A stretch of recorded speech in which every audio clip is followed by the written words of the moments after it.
Correct. We've got our first guest of this hour. His name is Dallas Walker. He is the Vice President of Freight Logistics for Kenco Chattanooga. How are you doing, Dallas? I'm doing well. How are y'all? We're doing pretty good this hour. We're going to be talking about the surge in brokerage jobs. So let's get into it. What exactly are we seeing right now? Yeah, well, I think it's really no secret. It's been a topic of conversation, I think, throughout the supply chain industry over the past year and a half. You know, coming off the lockdowns in 2020, what we really saw was, you know, obviously the unanticipated consumer demand that caused volume to outpace capacity. And so what we were looking at there is really, you know, that coupled with labor challenges across the country was a situation where inflation was going up, causing transportation prices to rise. And then, you know, issues in the ports and everything has kind of caused really a widespread surge in new transportation companies popping up, new brokerages popping up. So it's become increasingly competitive, and it's an exciting time to be in the industry for sure. Dallas, with more competition entering the market, definitely is going to make things a lot more interesting. But is there an edge to those that maybe were in the industry, say in 2019 when there was a down market, really being able to be nimble and adjust to current conditions? Yeah, absolutely. And I think, too, anytime that you've been through something like that before, you know, you shift and make adjustments like anything else. And I think what this has probably exposed really more than anything were gaps in the supply chain. And so issues that maybe were not paid as much attention to in previous years were things that were adjusted for. So I think definitely coming out of this, we're much stronger as a whole. And what we're starting to see now is I think everything's balancing out a little bit. And what we're seeing really an ease of, ease of capacity too. So it's not as much of an issue, but I think all in all, the supply chains are going to be much stronger coming out of it. Now, with more jobs out there and more people applying to them, let's say, does this, you know, make these new applicants maybe young and hungry? How is this surge affecting that? Yeah, well, I think what we saw happen is, you know, as, you know, consumer demand went up, volume went up in order to keep up with the capacity, we started to see new brokerages and new transportation companies pop up across the country, really to capitalize on the opportunity. And so, you know, what we like to talk about a whole lot, and I think what's out there now is the supply chain management degrees in supply chain.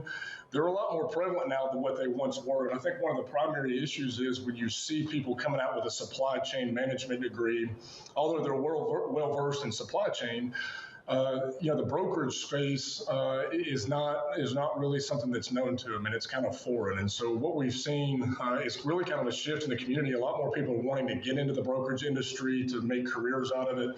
And so Chattanooga State, for example, right around the corner from us here, is actually supplementing their supply chain program. They're putting in like a freight brokerage academy.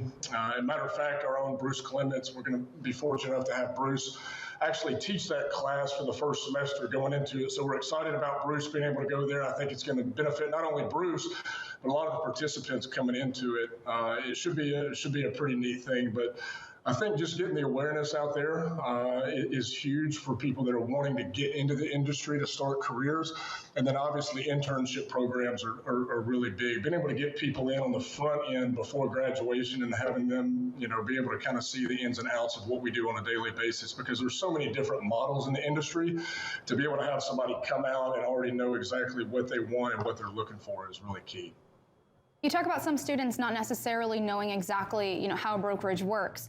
And now that we have some classes, and you mentioned Chat State bringing in, you know, more of these subjects into play, what would you say is maybe one, two, or three things you think are the most important that maybe some students aren't exactly grasping when it comes to a brokerage?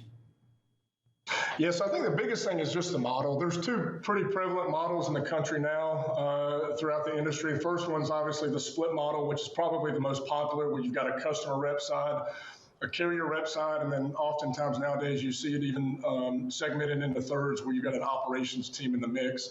And then you've got the cradle to grave model, which is truly a single point of contact handling all aspects of the business from start to finish. So not only are they handling the customer rep side and actually engaging with the customer, pricing the freight, but they're also handling the carrier negotiations and tracking and tracing the loads from start to finish. So being able to come out and just understand and decipher the difference between the two and determine, hey, I want a career in this, or I want a career in this, and be able to come out.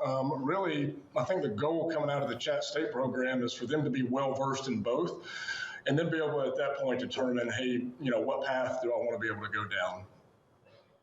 Dallas, one of the things you mentioned, of course, was just the importance of brokerages, especially over the last couple of years here throughout the pandemic. Seems like shippers really started to lean heavily on brokerages. Is this something that you see continuing as we continue to kind of move forward throughout the industry and how it develops? Or do you think that there's going to be something that some shippers are going to start, weaning off a little bit? Yeah, I don't think they'll wean off. I think obviously an ideal mix, and this varies from company to company with what their needs are. But I think an ideal mix is obviously you want to have your core group of asset carriers, probably more heavy on the asset side than on the broker side. But when it comes to brokerages, there's a need for them, from both a time, efficiency, and cost saving stance too. But you also don't want to be too saturated with brokers. So really having that core group of brokerages.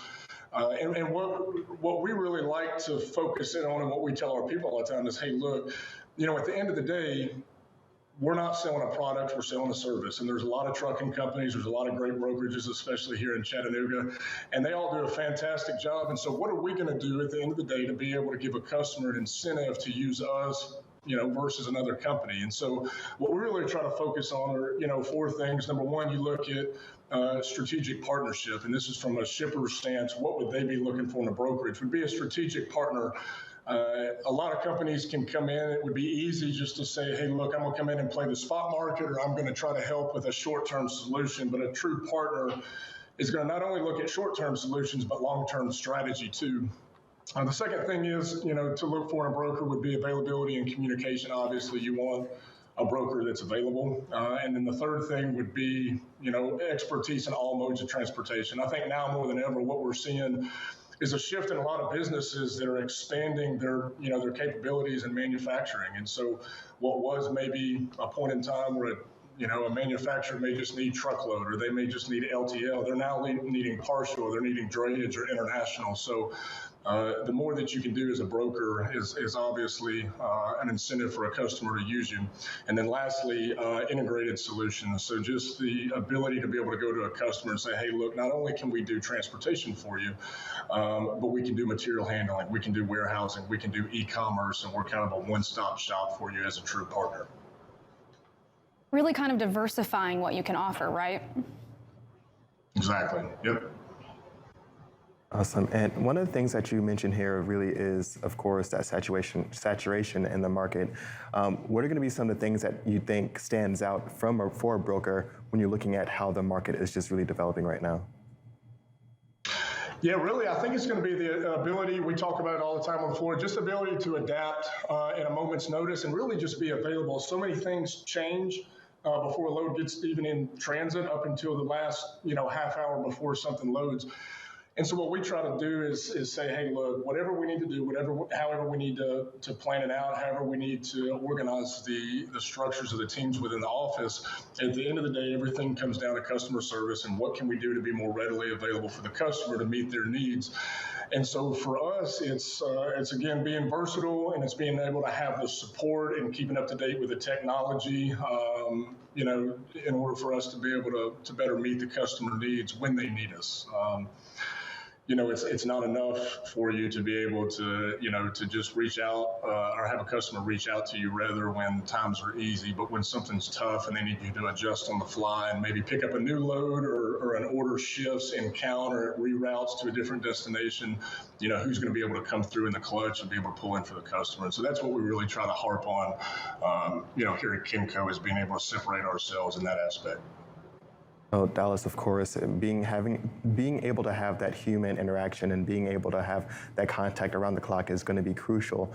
What are your thoughts around digital brokerages and how that space is going to develop in the coming years? Yeah, it's the $1 million question. Everybody's been talking about. I don't know. It's it's interesting to think about. I don't think anything. I think there's obviously a huge place for automation. And I think what that's doing is allowing us to become more efficient and really in all aspects of the business. But I don't think it's ever going to take the place of, like you said, human interaction. Being able to have that truly, that true accountable relationship with the customer But I do think, yeah, I mean, automation's huge. We've made huge investments here in technology, as a lot of companies have around the country, I know, and here in Chattanooga too, to be able to be more efficient and be able to have more transparency and visibility of the customer and their freight that's on the road. But, you know, it'll be interesting to see. I know it's something that's being talked about a whole lot, and it's probably right around the corner to an extent. I know it's already happening, you know, happening some, but yeah, we'll see what happens. Dallas, thank you so much for joining us this morning. Where can folks find out more about Kenco or about maybe even any jobs opening? Yeah, so kencogroup.com would be the place to go. We've got LinkedIn. We're on Facebook as well. And under the careers tab there's openings. We're hiring not only in Chattanooga, but we opened a Denver office a few months ago. And so we've got a pretty great opportunity up there. We're looking to hire 20 more by the end of the year.